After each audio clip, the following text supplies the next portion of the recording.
السلام علیکم ورحمۃ اللہ۔ چھوٹے بڑے اور سب سے بڑے بچوں، آج ہم لائے ہیں تاریخ سے ایک کہانی کا عنوان ہے 3 سچے دوست، اور اسے آپ کے لیے لکھا ہے طالب ہاشمی نے۔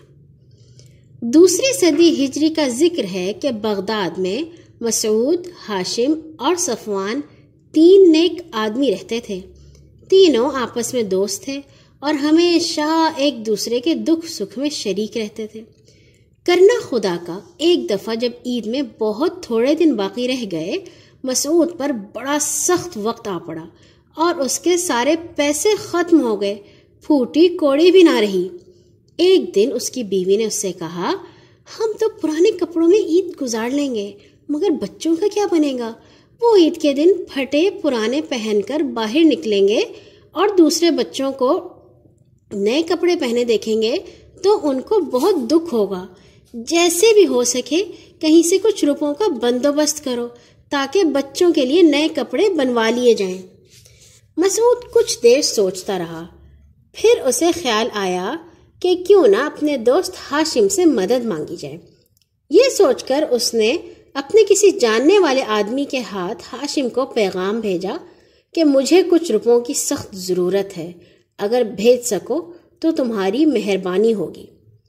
ہاشم کو یہ پیغام ملا تو اس نے فوراً ایک بند تھیلی مسعود کو بھیج دی اور کہلا بھیجا کہ اس تھیلی میں 1000 درہم ہے، اگر تمہاری ضرورت ان سے پوری ہو جائے تو مجھے بہت خوشی ہوگی۔ مسعود کو یہ تھیلی ملی تو وہ بہت خوش ہوا۔ بیوی کو یہ بات بتائی تو وہ بھی خوشی سے پھولے نہ سمائی، مگر ابھی مسعود تھیلی کھولنے بھی نہ پایا تھا کہ کسی نے دروازہ کھٹکھٹایا۔ ٹھک ٹھک ٹھک۔ دروازہ کھولا تو باہر اس کا دوست صفوان کا ملازم کھڑا تھا۔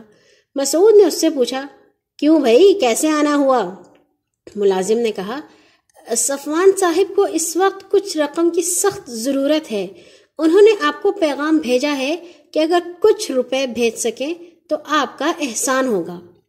مسعود یہ سنتے ہی بے چین ہو گیا، اس کو اپنی ضرورت بھول گئی اور ہاشم کی بھیجی ہوئی تھیلی بند کی اور وہی تھیلی صفوان کو ملازم کے ہاتھ بھیج دی۔ مسعود کی بیوی نے اس سے تھیلی کے بارے میں پوچھا تو اس نے کہا، صفوان کو ہم سے زیادہ روپوں کی ضرورت تھی، میں نے تھیلی اس کو بھیج دی۔ بیوی بھی بڑی نیک تھی، اس نے کہا، تم نے بہت اچھا کیا کہ اپنے دوست کی ضرورت پوری کر دی، ہم کسی نہ کسی طرح عید گزار لیں گے اور بچوں کو بھی بہلا لیں گے۔ ابھی وہ یہ باتیں کر ہی رہے تھے کہ پھر کسی نے دروازے پر دستک دی۔ مسعود نے دروازہ کھولا تو وہ یہ دیکھ کر حیران رہ گیا کہ باہر ہاشم کھڑا ہے اور اس کے ہاتھ میں وہی بند تھیلی ہے جو اس نے صفوان کو بھیجی تھی۔ مسعود نے ہاشم سے پوچھا، بھئی یہ کیا معاملہ ہے؟ ہاشم نے کہا، میرے پیارے دوست، بات یہ ہے کہ میں نے تھیلی والی رقم اپنی ضرورت پوری کرنے کے لیے صفوان سے منگوائی تھی، جب تمہارا پیغام ملا تو تمہیں بھیج دی۔ ادھر رقم مجھے بھیجنے کے بعد صفوان کے پاس کچھ نہ رہا اور اس نے تم سے کچھ روپے مانگے، تم نے یہی تھیلی اسے بھیج دی۔ وہ حیران ہو کر میرے پاس آیا کہ یہ تھیلی تو میں نے تمہیں بھیجی تھی، مسعود کے پاس کیسے پہنچ گئی؟ میں نے اسے سارا واقعہ بتایا تو اس نے مجھ پر زور دیا کہ یہ تھیلی میں تمہیں دے آؤں تاکہ ہم میں سے ایک کی ضرورت تو پوری ہو جائے۔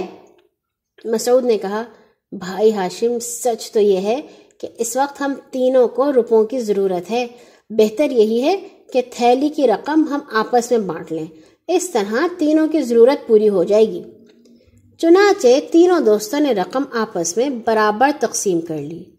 اتفاق سے اس واقعے کی خبر ان دوستوں کے پڑوسیوں کو ہو گئی، انہوں نے اور لوگوں کو بتا دیا۔ اس طرح سارے بغداد میں اس کا چرچا ہونے لگا۔ ہوتے ہوتے یہ خبر خلیفہ ہارون الرشید تک پہنچ گئی۔ اس کو یہ بات بہت پسند آئی کہ ان دوستوں نے دوسرے کی ضرورت پوری کرنے کے لیے اپنی ضرورت کی پرواہ نہ کی۔ اس نے خوش ہو کر 7000 اشرفیاں تینوں دوستوں کو بھیجی اور کہلا بھیجا کہ آپس کی ہمدردی کے لیے یہ انعام ہے، 2000 اشرفیاں تم تینوں کے لیے ہیں اور 1000 مسعود کی بیوی کے لیے۔ جس نے شوہر کے نیک کام میں اس کا ساتھ دیا۔ اچھا بچوں، اللہ تعالیٰ ہمیشہ آپ کو نیک اور اچھا کام کرنے کی توفیق دے۔ پھر آئیں گے ایک اور مزیدار کہانی کے ساتھ۔ اللہ حافظ۔